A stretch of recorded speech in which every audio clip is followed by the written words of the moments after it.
All right, we're back in the lab with another scouting report. Today we're going to be looking at Jake Golday from Cincinnati. Jake Golday's been off-ball linebacker for Cincinnati for the last 2 seasons. Big kid. He's 6'4.5", about 239 pounds. They gave him 31 and 7/8 inch arms at the combine there. And he displays a lot of athleticism. I mean, a lot of linear, straight line speed. He can get sideline to sideline in a hurry. I mean, he went down to the combine. He put up a 4.62 in the 40-yard dash, 10.6 in the 10-yard split, 39-inch vertical jump, 10.5 in the broad. Pretty impressive. 7 seconds in the 3-cone drill, and a 4.34 in the 20-yard shuttle. He didn't bench press.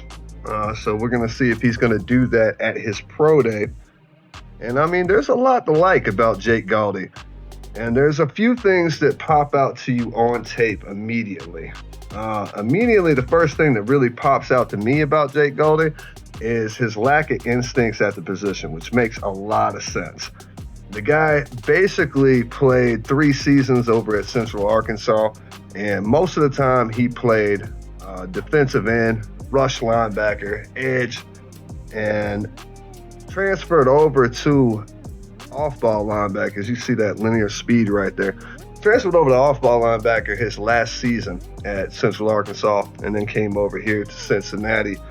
Last year he led the team. He had 105 tackles, 6 tackles for a loss, 3.5 sacks, 3 passes defended, 1 fumble recovery.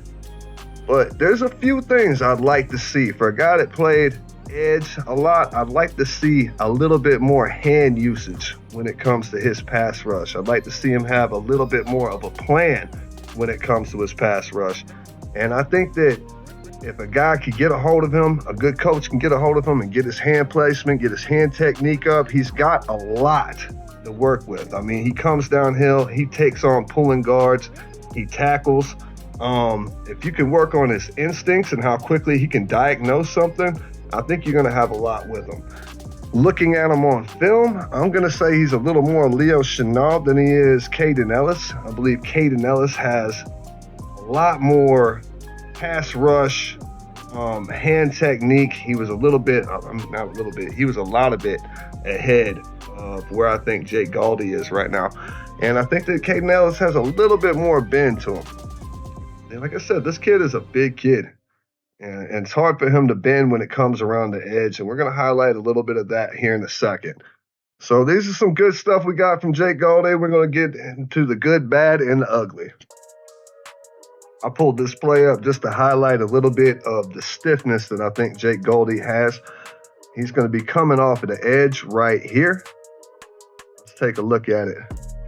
You see, he wins, but he doesn't have enough bend to him to flatten out. I know the quarterback stepped up and got out of there in a hurry, and, he probably couldn't have got to him anyway, but I would like to see him flatten out his rush a little bit more when he comes in. I'm going to show it one more time so you can see what we're talking about here.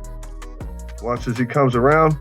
He's unable to flatten out. And that sideline lets you know exactly how he's supposed to flatten it out. I'm just going to highlight a little bit here on this combine drill as he goes out that way. You can see him break out linearly very quick. When he gets his body around, he can get his foot in the ground and he can really move fast. But this is where I think he's going to struggle at the next level, especially trying to match men in man coverage. Look at how his foot bounces every time when he's asked to change direction. When he's asked to mirror people in man coverage, he's going to be a step behind. I think that you're going to want to keep him in zone as much as possible. Now, right here, I want to highlight where his instincts get him in trouble. His lack of play recognition gets him in trouble. His lack of experience playing the position gets him in trouble. But also, you're going to see where his length and athleticism is able to bail him out. Right here, he comes down, boom. He pulls back out once he sees that the ball is gone, and he gets right in this throwing lane of the quarterback. And I think that if he wasn't in this lane, the quarterback doesn't take that check down to the outside. Now, that is a good play right there. We want to see that all the time, and that's the type of thing that he can bring to your game because of his length and because of his athleticism. I want to highlight this play here because this is where we're going to see his lack of experience. And I don't know if he doesn't understand what he's supposed to be doing in this. It looks like they're going to be in zone formation. And watch as he comes down, he triggers on this man in the flat. He leaves that outside, and you can look at this, look at him get mad at him right there. And that is simply because he was supposed to be in that little area right there. He was supposed to give inside leverage right there, it looks like. And that's why he's angry with him. See, he vacated that hole right here, this zone that he was supposed to be in, and gave up an easy reception chasing down a receiver in the flat. And that is why he's going to get that look right there from his teammate.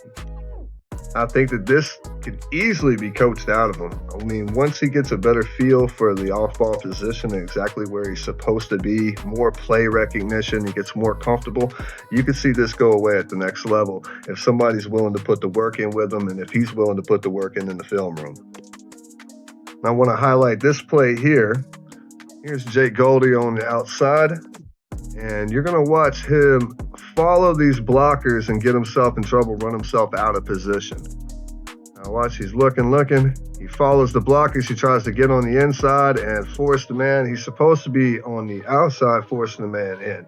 So that's just another little bit of inexperience is popping up that's showing you a little bit more where if you put in some time and you get him in the film room and you have a coach that gives him an assignment and allows him to get comfortable in that assignment, I think that these plays are going to disappear.